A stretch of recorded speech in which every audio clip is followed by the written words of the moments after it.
L'Église d'Afrique du Nord du IIe au XIIe siècle. Chapitre 12. Ainsi finit l'Église d'Afrique, suite. Le coup de grâce. Il est vraisemblable que les chrétiens, sans même avoir à subir une quelconque pression, profitèrent des facilités de circulation offertes par la conquête normande pour quitter les rivages africains. D'ailleurs, une terrible famine, accompagnée d'une peste désastreuse, avait provoqué durant l'hiver 1147-1148 un véritable exode des populations vers la Sicile, où l'on vit de grandes familles, des Shurafa, demander assistance au très tolérant Roger II. Il est probable que des chrétiens désireux de vivre dans une région moins troublée furent du nombre de ces réfugiés. Mais la chance virait déjà de bord pour Roger.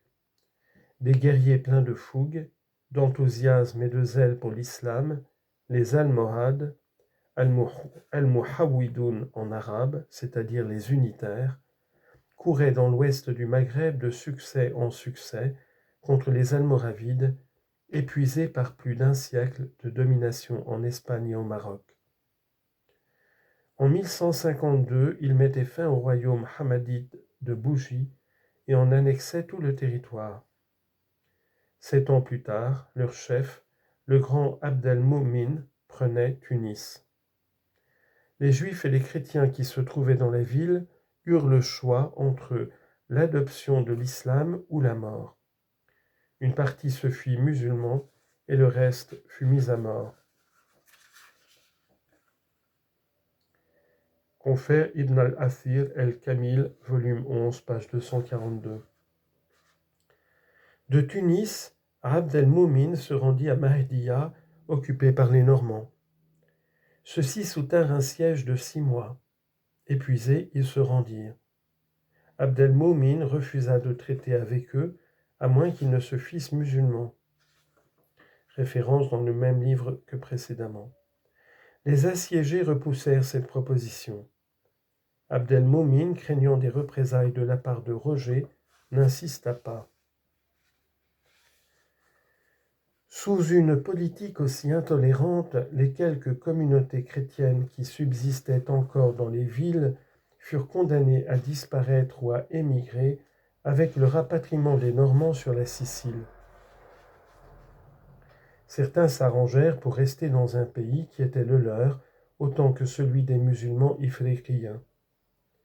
Quittant les villes où ils étaient trop exposés, ils se replièrent dans les zones en marge des grands centres, dans le sud tunisien en particulier.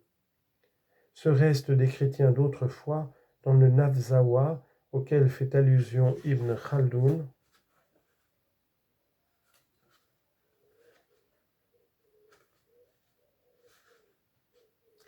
provenait sans doute de ces communautés chrétiennes pourchassées par les Almohades triomphants. Ainsi finit, tel un oued se perdant dans les sables du désert, l'antique Église d'Afrique. Conclusion générale. À ces 1000 ans d'histoire de l'Église en Afrique, peut-on apporter une conclusion ? À tenter de la formuler, ne risque-t-on pas de télescoper des époques bien différentes entre elles ? Quoi de commun entre le christianisme bourgeonnant de Sève, de Tertullien, de Perpétue, de Cyprien, et celui des fidèles du XIe siècle, traînant leur évêque devant le tribunal d'un prince musulman ? Quoi de commun entre la romanité triomphante d'un Augustin et les disputes byzantines qui agitent les chrétiens de Carthage quelques décennies seulement avant l'invasion musulmane ? Quoi de commun encore entre les interminables combats fratricides auxquels se sont livrés catholiques et donatistes et l'apparente passivité des chrétiens devant l'islamisation ? Et que dire des divers envahisseurs des plaines et des monts de la Berbérie durant 1000 ans, Romains d'abord, puis Vandales et Byzantins, et enfin Arabes au 7e siècle, et Banu Hilal au XIe siècle ? D'une époque à l'autre, la société s'est renouvelée dans ses modes de pensée et d'agir, dans ses institutions, dans sa conception de la religion. Comment, à s'en tenir aux faits, l'historien pourrait-il les ramasser en une conclusion ? Depuis longtemps, des questions se posent qui n'ont pas trouvé de réponse satisfaisante. Nous n'avons pas la vaine prétention de les éclairer plus que ne l'ont fait des historiens de talent dont l'apport est loin d'être négligeable. La grande question que tous soulèvent est la suivante. Comment la foi chrétienne, qui paraissait si vivante du IIIe au VIe siècle, et se manifestait par un nombre considérable de sièges épiscopaux, a-t-elle pu disparaître dans sa totalité, laissant seulement des ruines que les siècles effacent progressivement du sol africain? Tout d'abord, relevons ce fait trop souvent méconnu, que l'Église d'Afrique ne s'est pas effondrée tout d'un coup. Son déclin, provoqué par la conquête arabe, a duré un demi-millénaire. Cette longue agonie s'explique par la relative tolérance de l'islam envers les religions célestes, suivant l'expression des musulmans, pour qualifier le christianisme et le judaïsme. Mais ce fut une tolérance toute relative, qui n'excluait pas de nombreuses restrictions et entretenait un discrédit général et profond pour des gens du livre obligés de vivre en ghetto pour sauvegarder leur identité. Coexistence difficile, maintenue par les chrétiens malgré les difficultés internes et extérieures. Comment expliquer sa durée?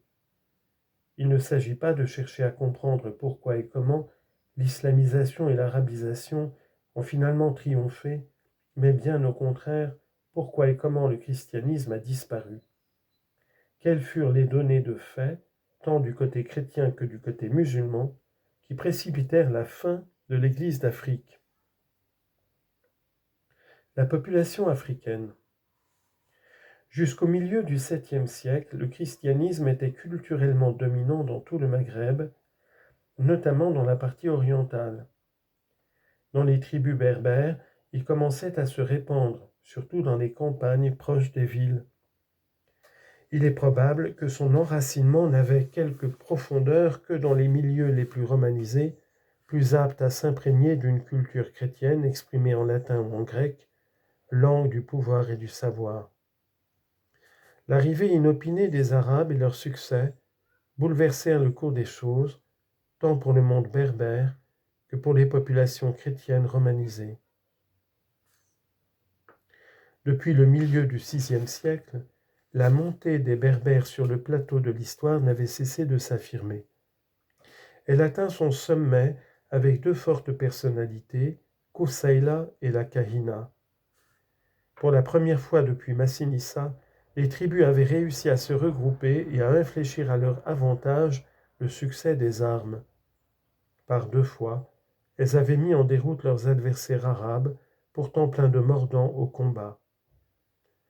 Les événements dominants de ce siècle n'en acculèrent pas moins les Berbères à un choix de civilisation et même de religion.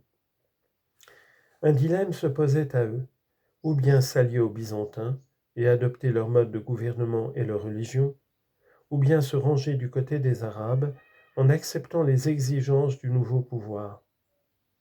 Au cours des campagnes, de la conquête, ce choix était encore très hésitant, ce qui explique les apostasies successives signalées par Ibn Khaldoun. Abandonnés complètement par les Byzantins, coupés du monde gréco-romain, laissés à eux-mêmes, les Berbères se virent très vite contraints à se plier aux nouvelles situations d'ordre politique, économique, social et culturel que leur imposait l'expansion de l'islam. Ce ne fut pas d'ailleurs sans contrepartie. On ne saurait oublier l'apport capital des Berbères au cours de la conquête. Tant que durèrent leur résistance ou leur marchandage, comme au temps de Koussaïla ou de la Kahina, les envahisseurs arabes étaient contenus et même repoussés. Par contre, les plus éclatants succès, la prise de Carthage, la conquête de la Mauritanie tingitane ou de l'Andalousie, n'ont en définitive été acquis que grâce au ralliement des Berbères. Les conquérants se virent très vite affrontés aux problèmes politiques et religieux nés des conversions de leurs guerriers berbères qui se regroupèrent les uns en des royaumes indépendants, Idrisides, Roustémides, ou quasi indépendants, Arlabides, Zérides en Ifriqiya, les autres en des dissidences religieuses, khadidjisme, ibadisme, Badrawata au Maroc.